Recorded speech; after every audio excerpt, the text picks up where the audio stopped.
The 5 big mistakes that intermediate players make, and it keeps them stuck.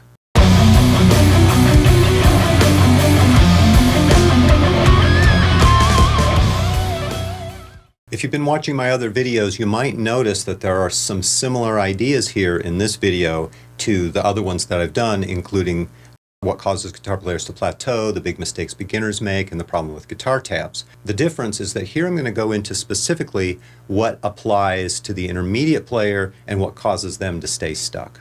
So first, I'm going to give you a quick outline of what the 5 mistakes are, a little summary right up front, and then we're going to go into the details of each one. Number 1, failure to listen carefully enough or to listen to the right stuff. Number 2, not seeing the big picture, which means probably missing the rhythmic component, the timing element, or not putting enough attention on the timing element. Number 3, failure to slow down enough to really get it right, not understanding that quality precedes quantity. In other words, quality first, then the quantity of notes, the speed of notes. Don't go for speed before quality. Number 4, how to break through speed barriers. And number 5, putting yourself in a playing situation. So let's get to it. Failure to listen carefully enough or to listen to the right stuff. You see, listening is our means of self-correction. And if you're not listening, then you're not going to self-correct. Well, you might think, well, of course I'm listening as I play, but not really, not with your full attention, because your attention is busy on thinking about the fretboard, thinking about the notes, thinking about the song, thinking about what comes next, thinking about what you're going to have for dinner, or whatever. And you're not really hearing everything that you're doing. What you really want is to put more focus there, to listen more carefully, and when you do that, you're going to start noticing subtleties, and then you're going to start being able to self-correct. This is something that takes a lot of time, though, to develop. It's not like you can just do it. But the first step is, of course, just understanding the right direction. So understanding that listening is critically important, that it's our means of self-correction, and that however well you're doing it, you can and should be doing it better. And that brings up a closely related subject, which is about having what I call a coach or a teacher. Now, I like the word coach better than teacher because what a coach does is really directs your attention to where it needs to be. And the coach can be that extra set of ears because I've already established that listening is critical and that's what we need to be able to progress. So what the coach can do is he can put more experienced ears and listen fully to what you're doing and therefore catch those subtleties that you're missing, guide your attention to them, and allow you to then self-correct. That's a little bit different than a teacher. A teacher is someone who's going to give you information, probably structured information, so it's laid out sequentially, learn this, then learn this, and learn this. Now, the beauty of coaching is that with a good coach providing that feedback for you, that will over time train you as to what to look for and to how to guide your attention and how to listen better. If you didn't need that, you wouldn't be an intermediate player.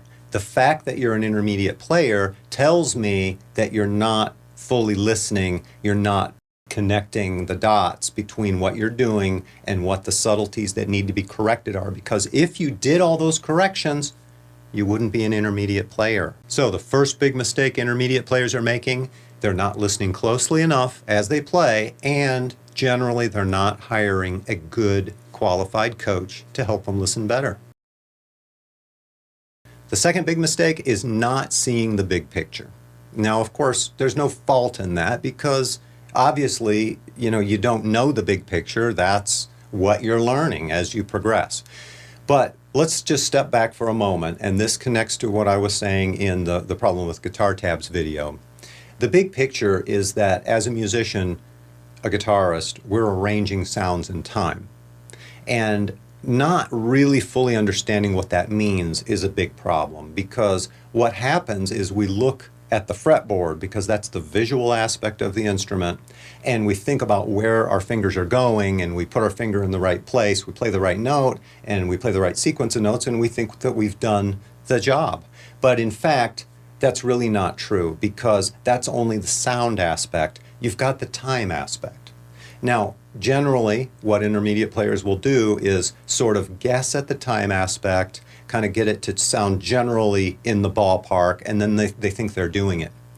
But the time aspect is just as important as the sound aspect, and it's just as specific. If you play the wrong note, you know you made a mistake. But if you play the right note at the wrong time, you've made a mistake that's just as big a mistake. The trouble is that the rhythm aspect of music, which refers to the time that I'm talking about, is largely ignored by intermediate players. And the reason it's ignored is because it's abstract, because it's non-visual. Everyone's focused on the fretboard. They're just thinking that their timing is going to take care of itself, but it really doesn't. How do you progress to get past that stage? Well, if you learn about rhythm notation and then you practice expressing pulse as you play, the ability to express pulse as you play is critical. If you can do that, then you can have a groove, then everything can be in time. I guarantee you that if you can't tap your foot as you play, tap your foot easily, fluently, with momentum, if it's not on autopilot and effortless, then you don't have a good groove. And furthermore, you should be able to tap your foot with anything you play, whether it's a rhythm, a lead, you could be playing a solo, you should still be able to feel where pulse is. If you can't do that, it's a red flag that tells you that you don't have the timing aspect of music mastered. And if you don't have that mastered, you are stuck. And that's a problem. That'll keep you stuck as an intermediate player. In fact, this is probably the thing more than anything else that cripples musicianship and keeps intermediate players stuck at an intermediate level. Number 3, failure to slow down enough to get it right. What do I mean by right? Well, you can put your finger on the right fret, on the right string, and do the right sequence, and you can even do it all on time and still sound like crap. Playing it right means playing it in a way that actually works and sounds good. So you have to slow down enough to make sure that you're really getting it right. Most players are focused more on getting the tempo and thinking that, well, these little mistakes or these little errors, they'll go away as I play it over and over and over and over. This comes back to something that I wrote over 30 years ago in the original Speed Mechanics for Lead Guitar book. Imagine this. You're going to play something 100 times. If you play it sloppy and messy 100 times, how do you think it's going to sound on the 101st time? I guarantee you it's going to be sloppy and messy. But if you play it clearly, cleanly, and precisely, correctly 100 times, how do you think it's going to sound on the 101st time? Well, it's going to be correct and clear and clean and precise. So you got to realize that the quality needs to happen. Quality needs to come first. You get the quality there and you repeat it enough, the speed will naturally happen. But if you go for speed and let quality lag, you're just going to be continuing to play with poor quality. Everything's still just going to sound crappy. But there's a bit of a trick to this, because if you slow down music enough to really get it right, that might mean slowing down to 50% or even less, in order to make sure that the motions are all connected and fluent and done right. And the problem is that when you slow down music that much, it doesn't sound like the same music anymore. At 50% speed, it doesn't have the same musical impact. Now you can slow down music and it'll still sound like the music, just a little slower, but that'll only work to maybe 10%, sure, 20%, yeah, 30%, okay, now we're getting into this place where it might be hard to make sure that you're still playing it right. And this is where a coach comes in, and I'm back to number 1 again, because they can help you slow it down and show you, okay, this is what it's the same thing, but it's much slower and it doesn't feel like the same thing, but then you can make sure at that speed that you can get it all right, and then rather quickly start speeding it up to the 70, 80%. And at that point, you've got the quality and you're within striking distance of speeding it up to performance speed. Number 4, dealing with speed barriers. I just said that we need to slow things down to get the quality there, and slow them down enough to make sure that the quality is there. And that's really critical. But at the same time, The technique that you use to play something at a slow speed or even a moderately fast speed ultimately is a different technique than playing at a really fast speed. So as an intermediate player, if you're wanting to progress toward playing faster and faster examples, faster licks and so forth, there is a point where your technique has to change. And if you are stuck in what works at the slow tempos and you're always just speeding up, you're going to hit this brick wall because you reach a point where your technique needs to change. It's kind of like, you can warm up water, okay? As you heat up water, it gets warmer and warmer and warmer, but at some point, there's a state change and it turns into steam, right? And it's a different thing. It's kind of like that with regard to technique.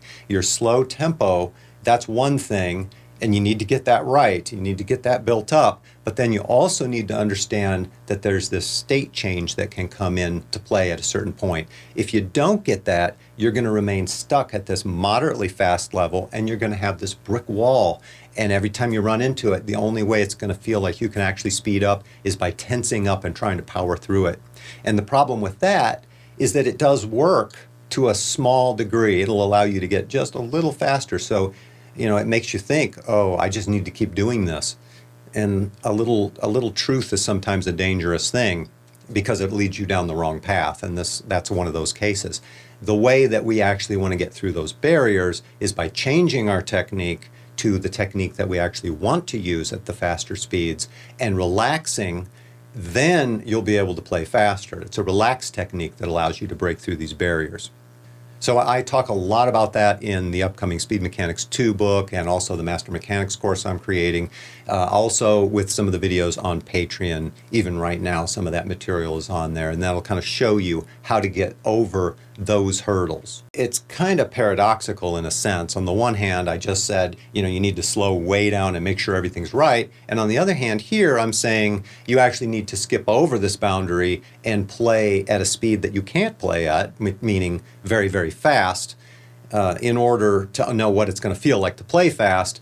And I call that the top-down approach, by the way, where you jump over here and you play super fast and then you slow it back down to reach the barrier from the bottom side and the top side together. That's what melts the barrier. It seems like a bit of a paradox, but what it really is complementary practice approaches, and by approaching it from both directions, then that's the best way to break through. Number 5, put yourself in more playing situations. A lot of people will be practicing in their bedroom, learning the songs they like, and that's great, but it'll only take you so far. If you put yourself in more playing situations, how do you get to be a good player? Well, they talk about mastery as being this 10,000 hour mark. You do something for 10,000 hours, you're going to be pretty good at that skill. And guitar is like that.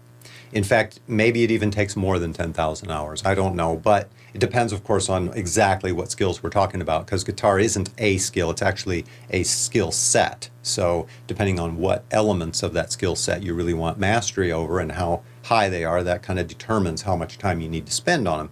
But in any case, you need to put a lot of time into it. And how do you do that? You do that by having a varied practice routine. You do that by doing lots of different playing things and keeping yourself in playing situations. So sure, practice in your bedroom, find material that inspires you, learn the songs you like, that's great. But also try getting into a band. Maybe you're just playing songs, so it's just cover songs. Why not get together with a bunch of other people of similar interest and play those songs in a band setting? Maybe that's just a garage band, or maybe you play for a while and then you can get out and play some shows, or maybe you want to do some original music. Maybe it's as simple as finding an open mic night, at a blues bar or something. You can just go and sit in once a week for an hour or a half hour or whatever. That's a way of, kicking yourself in the butt to get out there and do it. Get out there and play more, keep the guitar in your hands. Maybe it's doing some instructional stuff. Maybe you can start teaching part-time. That puts the guitar in your hands. It's not exactly playing, but it's closely connected to a degree at least. Finally, what about getting some multi-track recording software and just trying to record yourself playing. Maybe it's playing to, a method book over a backing track, just to see how well you really sound. Like I said, back to number one, it's all about listening. You might be surprised if you record yourself and come back and listen. What's the difference? Well, when you're playing, you think you're listening, but when you actually do the playback of the track, now you're listening with 100% of your attention. And if there's a difference, that's going to tell you how much you're not listening as you're playing. And I guarantee you, it'll be an eye-opener. The first time you do this, you're going to realize how little you're actually listening. And then obviously it would be great on top of that if you got the multi-track software and you have a couple of ideas, you come up with a riff or something, put a drum track down. You don't need a drummer in this day and age with the multi-track stuff that's out there. You can just put down a basic drum beat, in a MIDI drum track and play to that. And then, if you have a bass guitar, well, you can track the bass too. And there you go. You got a three-piece band right there. So there you have it. 5 things you can do to bust out of your ruts and get unstuck as an intermediate guitarist. Be sure to subscribe and click the notification bell. I'll see you in the next video.